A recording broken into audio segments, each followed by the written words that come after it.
बरोबर. कुठे सांगितलंय देव? हृदयात सांगितलंय. मग आता देव कुठे? देवाचे मंदिर कोणते? अभंगाचे पहिले चरण. देवाचे मंदिर, देह देवाचे मंदिर, देह देवाचे मंदिर, देह देवाचे मंदिर.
जशी उसात हो साखर तसा देहात.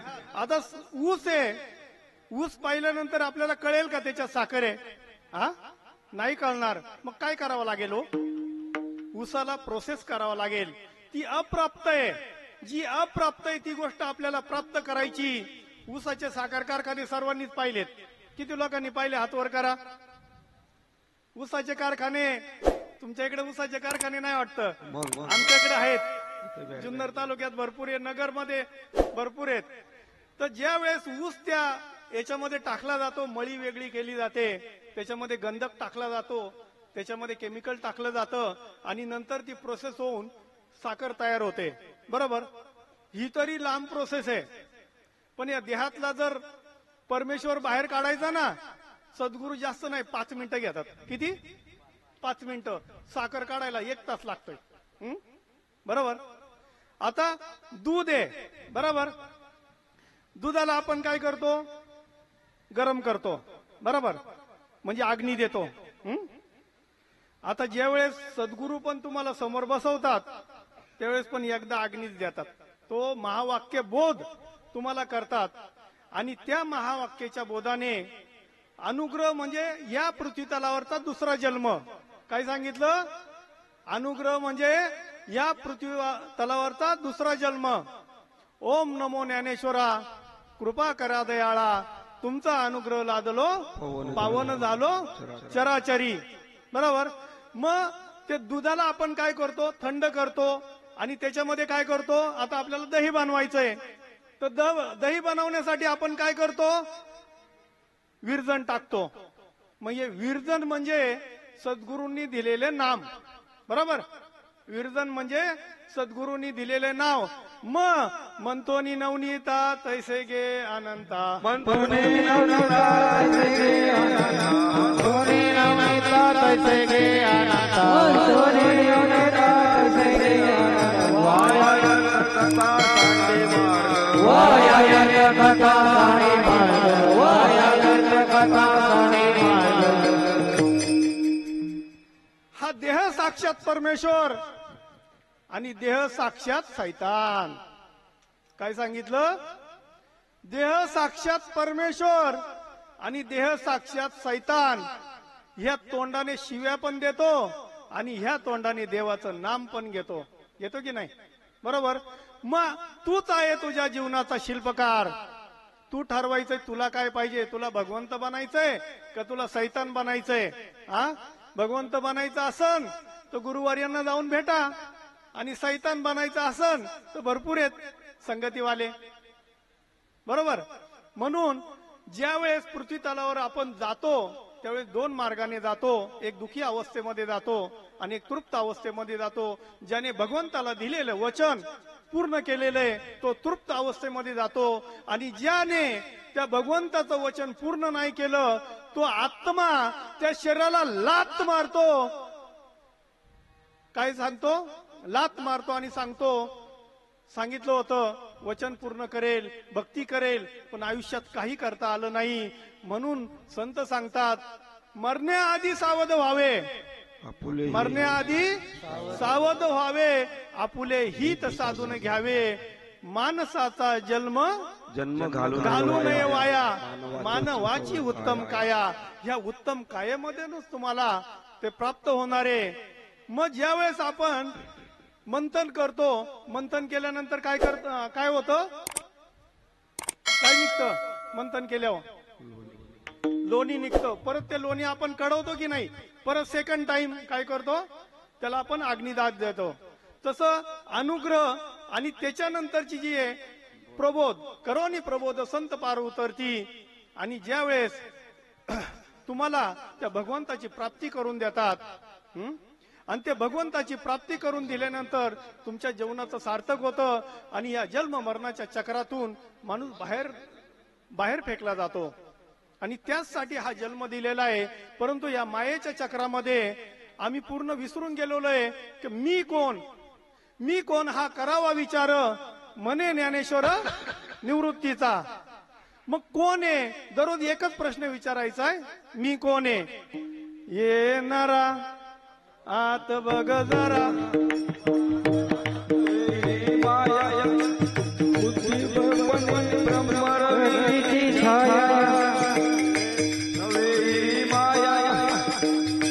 तू बुद्धी दर्पणी ब्रह्मरवीची छाया.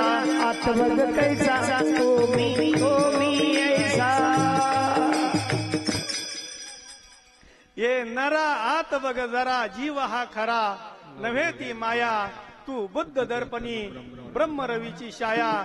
राजाओ, आपण त्याचे अंश आहोत. 12व्या दिवसापर्यंत काय कळालं? आम्ही त्या भगवंताच्या अंश आहेत. म्हणून म्हणतात सर्वांगटी राम देहा देई एक, सूर्यप्रकाशक ससरश्मी. जसे सूर्याचे असंख्य किरण आहेत तसे आपण भगवंताचे असंख्य किरण आहोत. आणि ते किरण या पृथ्वी तलावर एकच चान्स दिलाय. आणि ह्या जर जीवनामध्ये आपण जर आपल्या जीवनाचं सार्थक करून घेतलं नाही तर काही उपयोग होणार नाही. परत मग त्या 84 लक्ष योनीमध्ये जाणार.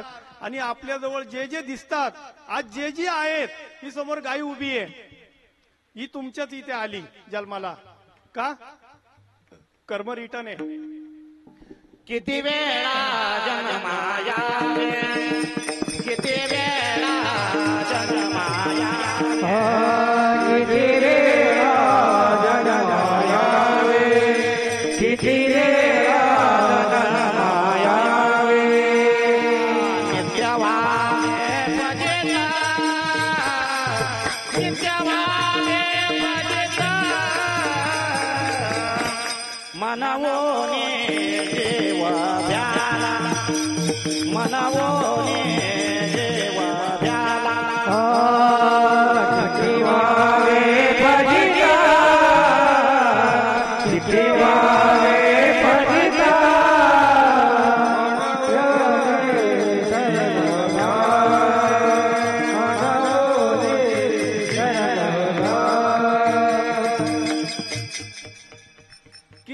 वेळा जन्मा यावे किती व्हावी फजिती. म्हणून राजाओ, ज्यावेळेस गुरु करता, गुरु हा ताऊन सालाकूनच झाला पाहिजे. कारण तिथे जर आपली चूक झाली, चुकल्या वर्म पुन्हा फेरा पडे. म्हणून तिथेच पाणी पिना छान के, गुरु करना पैचान के. आपल्याला सर्व प्राप्त, सर्व ऐकतंय, कुठेही जायची गरज नाही, घराचा दरवाजा ओलांडायची गरज नाहीये, ठाईची बसवणी करा, एक चित्त आवडी आनंद आळवावा. कितीतरी लोक पंढरपूरला जातात, बरोबर, तीर्थक्षेत्राला. काय सांगितले हो? तीर्थी धोंडा पाणी देव रोकडा सज्जनी, त्रिवेणी संगमी नाना तीर्थे भ्रमी, चित्त नाही नामी तरी ते व्यर्थ. तुमच्या चित्तात जर ते नाम नसेल तर तुकाराम महाराजांनी काय सांगितलंय? जाऊन या तीर्था, जाऊन या तीर्थावळी तुवा काय केले, चर्म प्रक्षाळीले वरी वरी. काय केलं? वरून आंघोळ घातली, पण आतून काय बदल झाला? कीर्तन हे परिवर्तनाचं साधन आहे. कीर्तन सांगूनही परमार्थ होत नाही, प्रवचन करून परमार्थ होत नाही, हरिपाठ ऐकून परमार्थ होत नाही, काकडा करून परमार्थ होत नाही. परमार्थ करावा लागतो. मग तो कसा करायचा? जसा संतांनी केला. मार्ग धावून गेले दयानिधी संत ते, तेनेची पंथे चालू जाता, न पडे गुंता कोटे काही. आपल्याला काय करायचंय? आपलं डोकं चालवायचं नाही. जो संतांनी मार्ग सांगितलाय त्याचप्रमाणे. म्हणून माऊली सांगतात, अध्याय पहिल्या अध्यायामध्ये ज्ञानेश्वरीमध्ये 25व्या ओळीमध्ये सांगतात, मनोनी जाण तेने गुरु भजिजे, तेने कृत कार्य होईजे, जैसे मूळ सिंचने सहज, शाखा पल्लव संतोषिती. काय करतो आपण? फक्त झाडाला पाणी घालतो, बरोबर, आणि बाकीचे सर्व काम आपोआप होत जातात. तसं सद्गुरूंनी एकदा तुम्हाला नाम दिलं, आपलं काम एकच, नामस्मरण. बाकी काही पाहायचं नाही. आपलं काम ऑटोमॅटिक होऊन जातं आणि त्याच्यासाठी काही वेगळा वेळ द्यायची गरज नाहीये. सुखाचा संसार करणे म्हणजे परमार्थ. दुसरी व्याख्या नाही, लक्षात घ्या. प्रामाणिकपणा म्हणजे परमार्थ. तुम्ही जर प्रामाणिक नसेल ना, किती तीर्थयात्रा करा, किती ग्रंथ वाचा, काही उपयोग होणार नाही. तुमचं आचरण महत्वाचं आहे. 2 तास तू इथं उभं राहून काय सांगतो ते महत्वाचं नाहीये. तू 22 तास कसा वागतो, तुझं आचरण कसं आहे. बोलून संत कळत नाही. संत कळणे बहु अवघड. त्यांच्या गावाला गेल्यानंतर संत कळतात, तसे संत कळत नाही. आणि संत या पृथ्वी तलावरचे देव आहेत. देवतेची संत, संततेची देव, निमित्त त्या प्रतिमा, फक्त प्रतिमा आहेत. कैसा माझ्या विठोबाचा प्रेम भाव, आपणची देव होय गुरु. म्हणून कधी तुम्हाला भगवंत असं तुमच्या मनामध्ये असेल, कधीतरी भगवंत गाठ देईल, भगवंत तुम्हाला भेटणार नाही. कारण का ती व्यक्ती नाही आणि प्राणीही नाही, बरोबर. ती एक अचूक व्यवस्थापन, विश्वाचं व्यवस्थापन करणारी शक्ती आहे. आणि ती शक्ती अंदरुनी शक्ती आहे, ती आजपर्यंत कुणाला दिसली नाही. म्हणून गुरु विना देव दुजा नाही पाहिला त्रैलोक्य. त्रैलोक्यामध्ये असा दुसरा संतांशिवाय कोणच देव नाहीये. म्हणून संतांना भजायचंय आणि आपल्या जीवनाचं सार्थक करून घ्यायचंय. आणि मग देव कुठे असं जर तुम्हाला विचारलं, देव कुठे असं विचारलं, अभंगाचे 4थे चरण.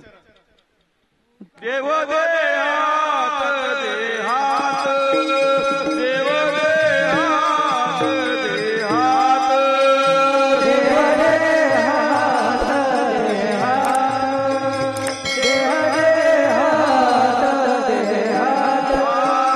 देव देहात देहात, देव देहात देहात, देव देहात देहात.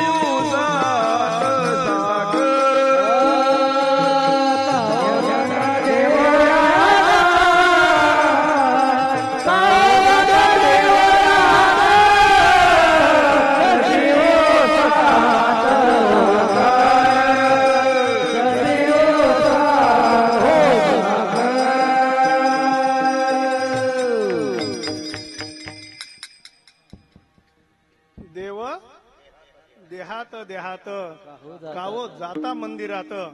आम्ही तर दररोजच मंदिरात जातोय. देव कुठं सांगितलंय? हृदयामध्ये. आम्ही कुठं जातोय? मंदिरात. बरोबर. मग मंदिरात जरी गेलो आम्ही, तीर्थाला जरी गेलो, मग तीर्थयात्रा करायच्या नाहीत का? हा प्रश्न आला की नाही? हा, तीर्थयात्रा. मग तीर्थयात्रा का करायच्या? तीर्थीव्रती नेम भावे विन सिद्धी, अवघीच उपाधी करीसी जना. बरोबर. फक्त कष्ट आहेत, बाकी काही नाहीये. पण त्याच्याही पुढे जाऊन माऊलींनी सांगितलंय, तीर्थीरती भाव धरुले करुणा. तीर्थव्रती भाव धरुले करुणा. तीर्थव्रती भाव धरुले करुणा. तीर्थव्रती भाव धरुले करुणा. शांती देवा बाबा हरी करे. शांती देवा बाबा हरी करे. थोडक्यात घ्या. काय सांगितलंय? तीर्थीव्रती भाव धरी रे करुणा, शांती दया पावना हरी करी. मग तिथे जायचंय तुम्हाला, तिथे संतांना शोधायचंय. भरत बापूंसारखे संत त्या दिंडीमध्ये असतात आणि त्यांना शोधायचंय, त्यांना शरण जायचंय आणि तो पाहुणा घरी घेऊन यायचाय. पाहुणा म्हणजे काय हो? नाम. भगवंत एक, नाम एक आहे सोपं. बरोबर. ते नाम, ज्या घरात नाम त्या घरात चार धाम. काय सांगितलंय? ज्या घरात नाम त्या घरात चार धाम. चार धामाला जायची गरज नाहीये. मग नामापाशी चारी मुक्ती ऐसे वेद बोलतात. वेदांनी सुद्धा सांगितलं की नामापाशी चारी मुक्ती आहे. नारायण हरी, नारायण हरी, नारायण हरी, नारायण हरी, नारायण हरी, नारायण हरी. भक्ती मुक्ती चारी घरी त्याच्या. भक्ती मुक्ती चारी घरी त्याच्या. भक्ती मुक्ती चारी घरी त्याच्या. नारायण हरी, नारायण हरी. भुक्ती मुक्ती चारी त्यांच्या घरी. बरोबर. घरी त्यांच्या. तर मग जर नामामध्ये चारी मुक्ती आहे, वेदही सांगतात. बरोबर. सर्व साधू संत सांगतायत. हा, मग तो शांती दया पाहुणा आम्हाला घरी करून यायचा आहे. पण बघा कलियुग चालू आहे. संत तुमच्या घरापर्यंत आलेत, संत कळले नाहीत. हो, संत कळत नाहीत. संतांच्या गावाला गेल्यानंतर संत कळतात. आणि बघा या भारतामध्ये ना 200 संप्रदाय आहेत. लक्षात घ्या. आता मी तुम्हाला परमार्थाचं गुह्य सांगेल. 200 संप्रदाय आहेत. पण 200 संप्रदायामध्ये पंथ अलग आहेत, संप्रदाय अलग आहेत आणि ते फक्त भारतातच आहेत बरं का. इतर ठिकाणी हे सर्व तुम्हाला भेटणार नाही. हे भारतातच जास्त आहे. त्याच्यामध्ये ऐका, 199 संप्रदाय आहेत. ते मानव निर्मित आहे. काय सांगितलं? 199 संप्रदाय मानव निर्मित आहे. फक्त या पृथ्वी तलावर एकच असा संप्रदाय आहे, तो मुख्य महाविष्णू चैतन्याचे मूळ.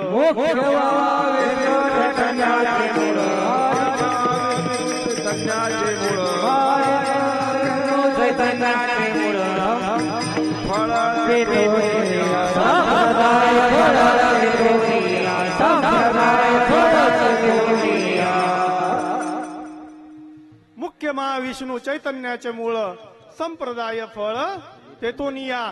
एकच संप्रदाय असा आहे वारकरी संप्रदाय. लक्षात घ्या. तिथे काय आहे? तिथे जे तत्व आहे ते बाकी कुठेच नाहीये. लिहून घ्या. 1000 रुपयाच्या स्टॅम्पवर लिहून देतो. नामा परते तत्व नाही रे अन्यथा. नामा परते तत्व नाही रे अन्यथा. नामा परते तत्व नाही रे अन्यथा. नामा परते तत्व नाही रे अन्यथा. वायारी कपंपा दासिर, वायारी कपंपा दासिर, वायारी कपंपा दासिर. वाया आणि पंथा जाशील जणी नामा परते तत्व नाही रे अन्यथा. दादा हो, हे तत्व इतरत्र कुठेही भेटणार नाही. आता त्याच्यामध्ये वारकरी संप्रदायामध्ये थोडं पुढे जातो. लक्षात घ्या. थोडं पुढे जाईल. वारकरी संप्रदायामध्ये 4 संप्रदाय आहेत मुख्य. नाथ संप्रदाय ज्ञानेश्वर महाराजांचा, चैतन्य संप्रदाय जगद्गुरु संत तुकाराम महाराजांचा, आनंद संप्रदाय श्रीपाद बाबा आणि एकनाथ महाराज पैठण, आणि चौथा स्वरूप संप्रदाय रामदास स्वामी. बरोबर. आता या 4 संप्रदायामध्ये तुम्हाला जिवंत आणि ज्वलंत जर नाम लगेच प्रचिती आणून देणार आणि लगेच अनुभूती आणून जर देणारा जर कोणता संप्रदाय असेल तो संप्रदाय आनंद संप्रदाय. बोला राष्ट्रसंत श्रीपाद बाबा की जय. श्रीपाद बाबाची कीर्ती हाय महान. रामदास बाबाची कीर्ती हाय महान. श्रीपाद बाबाची कीर्ती हाय महान. रामदास बाबाची कीर्ती हाय महान. काय सांगितलं? नामा परते तत्व नाही रे अन्यथा. मी सर्व ठिकाणी जाऊन आलोय, मी तसा बोलणार नाही. मी आळंदीला जाऊन आलो, मी देहूला जाऊन आलो, मी पैठणला जाऊन आलो, सर्व इन्क्वायरी करून आलो. ते तत्व मला कुठेच सापडलं नाही. ज्यावेळेस बाबा महाराज सातारकर किती लोकांना माहिती आहे, मोठे संत होऊन गेले, आमच्या नेरुळात राहायचे. 2024 मध्ये त्यांचा देहांत झाला. मी ज्यावेळेस 2012ला सुरत वरून सिल्वासावरून मी याला गेलो पुन्हा नेरुळला, तिथे त्यांचं कीर्तन होतं आणि दुसऱ्या दिवशी मी शरण गेलो बाबांना म्हटलं माझ्या जीवाचा उद्धार करा. त्यांनी अनुग्रहाला सांगितलं तुझ्याच हाताने माळ घेऊन बोल रामकृष्ण हरी. बाबांना विचारलं होतं, बाबा या नामाने माझा उद्धार होईल का? नाही. ऐका, म्हणून सांगतो की हे जे आहे ना, ज्या वेळेस तुम्ही त्या संतांना शरण जाता, आडातच नाही तर पोऱ्यात कुठून येणार. बरोबर? हे सत्य परिस्थिती सांगतोय मी. आज या महाराष्ट्राची संतांची भूमी आहे. ही महापुरुषांची भूमी आहे. इथे असा परमार्थ हा रोकडा आहे. इथे उधारी चालत नाही. बाप दाखव नाही तर श्राद्ध घाल, ही माझ्या वारकरी संप्रदायाची ताकद आहे. लक्षात घ्या. बाप दाखव नाही तर दुधाचे दूध आणि पाण्याचे पाणी करायची ताकद या वारकरी संप्रदायाच्या तत्वात आहे. आणि ते तत्व ठराविक लोकांकडे, त्यांना म्हणायचं तत्वनिष्ठ संत. मग राहिलेले कोणते हो? स्वयंघोषित संत, भागवताचार्य, वेदांताचार्य, विनोदवीर, विनोद सम्राट, सर्व बाजार करून टाकलाय. खूप तळमळे सर्व बाजार करून टाकलाय. हे करमणुकीचं साधन नाही. इथे फक्त ब्रह्मज्ञान सांगितलं जातं. आजकाल काय पोवाडेच काय म्हणतात, गवळणीच काय म्हणतात, पिंगळाच काय म्हणतात. पिंगळ्यावर 51,000 रुपये घेतात की नाही? त्या बाबाने इंदापूरला 51,000ची सुपारी घेतली. बरोबर? आणि त्याला दुसरीकडे कुठेतरी जास्त पैशाची सुपारी भेटली म्हणून त्यांनी त्या कीर्तनाच्या दिवशी सांगितलं की आजी वारली. आजीला मारायला किती टाइम लागतो? पोटासाठी सोंग,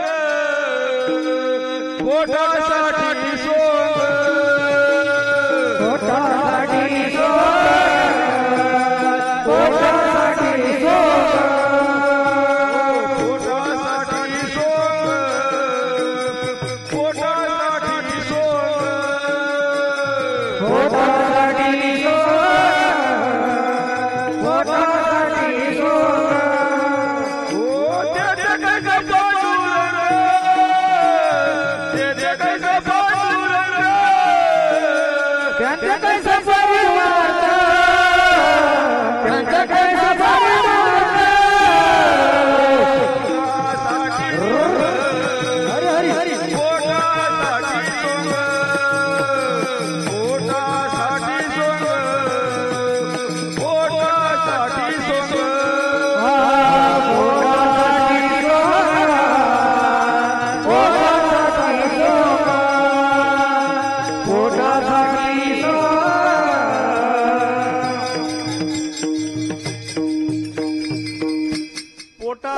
संत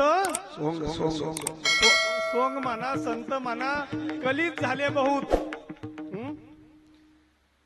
संत चिन्हे लेऊनी अंगी, भूषण मिरवती जगी. संत चिन्हे लेऊनी अंगी, भूषण मिरवती जगी.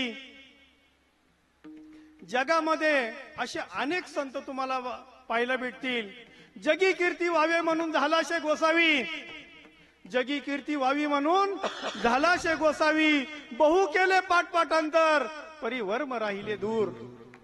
चित्ती नाही अनुताप, चित्ती नाही अनुताप, नुसते देखावाय. म्हणून तुकाराम महाराज त्यांना म्हणतात, तुकाराम महाराज म्हणतात, तुका म्हणे शिंदळीच्या म्हणजे बटकीच्या व्यर्थ श्रमवली वाचा, व्यर्थ वाचा तू श्रमवली. उघड्या बाजारात कथा येतो ना उडे पंढरीनाथा. सर्वत्र चाललेत कथा, पण काही त्याच्यामधून उत्पत्ती नाहीये. नुसतं ते याच्यामधून कीर्तनातून म्हणायचं, इवलेशे रोप लाविले द्वारी, तुळसे रोप लाविले द्वारी, त्याचा वेलू गेला गगनावरी, त्याचा वेलू गेला गगनावरी, त्याचा वेलू गेला गगनावरी. इवलेशे रोप लाविले द्वारी, त्याचा वेल गेला गगनावरी. मोगरा फुलला, मोगरा फुलला, पण मोगरा फुललाच नाही. महाराष्ट्रात मोगरा नाही फुलला. जा हो, चेक करून आलोय. वांजुटा राहिला परमार्थ. हा, त्याच्यामुळं त्या दिवशी आजी वारली, इथपर्यंत आलो होतो आपण. आणि त्याच दिवशी दुसऱ्या ठिकाणी कार्यक्रम झाला, तो युट्यूबला टाकला. आणि युट्यूबला टाकल्यानंतर ज्या लोकांनी त्या नियोजनाला बोलवलं होतं, त्या लोकांच्या लक्षात आलं की तिकडे सुपारी जास्त होती, म्हणून बाबा तिकडे गेला. मग जाहीर निषेध केला. आणि सर्व ठिकाणी सर्व जेवढे आध्यात्मिक ग्रुप आहे तेवढ्यामध्ये नाव कोणाचं घेऊ नये, परंतु काय झालंय, बोलायलाच कुणी तयार नाही. कोणच बोलायला तयार नाहीये. हा, सर्व मुख गिळून गप्प आहे. चाललंय ते बरं चाललंय. हा, अशा महाराजांना सर्वत्र बॅन केलं पाहिजे. हो, त्याच्यानंतर 4 प्रकरणं झाली. लगेच 4 प्रकरणं झाली, एका मागे एक. कारण एक उठला तर बाकीचे उठतात. एकीचे बळ आहे. या वारकरी संप्रदायावर जी कळा आलेली आहे, हा, ती जर आपणच नाही पुढे आलो तर कुणी येणार नाही. घनश्याम बाबा मला फोन केला. घनश्याम बाबांनी म्हणले, आपण एक कीर्तनकार ग्रुप काढलाय. हो, तुम्ही लय परखड बोलता. केलं कीर्तनम त्या ग्रुपमध्ये ऍड. मग ज्या पोस्ट आपण ज्या टाकतो, हे समाज काय होतं ना, समाज हा भरकटलेला आहे. आणि भरकटलेला समाजाला दिशा दाखवणे हे तत्वनिष्ठ संतांचं आद्य कर्तव्य आहे. आणि म्हणून हे जे मार्गदर्शन आहे तेही महत्वाचं आहे. कुणाचंही नाव घेण्यामध्ये आम्हाला काही तथ्य नाहीये. बरोबर, लोक म्हणतात तुम्ही तुमचा परमार्थ करा, ते तिकडे पैसे घेतात, तुम्हाला काय करायचंय. हा, मूर्ती ठसावी अंतरी श्रीहरीची, ऐशी कीर्तन मर्यादा संतांच्या घरची. संप्रदायाच्या मर्यादा आहेत. अहो, कुठे नेऊन ठेवलाय संप्रदाय, कुठे नेऊन ठेवलाय वारकरी संप्रदाय, सांगा मला. असं नाही चालणार. हो, तिथे मर्यादा आहेत. सत्य ते सत्यच राहणार, तुम्ही कितीही प्रयत्न करा. हा, म्हणून सांगितलं, धर्माचे पालन करणे पाखंड खंडन. आता पाखंड खंडन कुणाच्या विरोधात करायचं हो? हा, कुंपण शेत खातय ना, कुंपण शेत. हा, मग पाखंड खंडन कुणाचं करायचं? माऊलींनी कुणाच्या विरोधात, तुकाराम महाराजांनी कुणाच्या विरोधात पाखंड खंडन केलं होतं सांगा? ज्ञानी पंडितांच्या विरोधात. बरोबर, आजही तीच वेळ आली. जे ज्ञानी स्वतःला ज्ञानी समजतायत, अहो संतांनी काय नाही केलं. राहिला जमीन आणि पांघरायला आकाश. हा, ग्रंथ लिहून ठेवले. समाजाने तिरस्कार केला होता, तरी ग्रंथ लिहून ठेवले. समाजाकडून किती पैसे घेतले सांगा? हा, आणि आम्ही तर म्हणतो तुम्ही 50,000 नाही ना, तुम्ही 1,00,000 घ्या, पण स्वतःचे ग्रंथ, स्वतःचे अभंग बनवा. हा, स्वतःचे अभंग बनवा आणि 1,00,000 घ्या. आम्हाला काही वाईट वाटणार नाही. परंतु तुम्ही जो हा बाजार केलाय ना, आता मी परवाच्या दिवशी गावी गेलो होतो. बरोबर, शिरवलीला साखर कारखाना आहे. आमच्या इथून 5 किलोमीटर आहे. तिथं माझं शिक्षण झालं. 40,000च्या खाली एकही बाबा नव्हता. किती? 40,000च्या खाली. तुकाराम महाराजांनी सांगितलंय, मधुर वाणीच्या नका भरी पडू, जाल यमपुरी भोगावया. अहो, नुसतंच गायनामधून चाललंय, नुसतंच गायन चाललंय. तत्वज्ञान राहिलं बाजूला, ब्रह्मज्ञान राहिलं बाजूला, आणि हाच उद्योग चालू आहे. आणि म्हणून या वारकरी संप्रदायावर जी उतरती काळ आली त्याला फक्त कीर्तनकारच जबाबदार नाहीये, तर समाज सुद्धा जबाबदार आहे.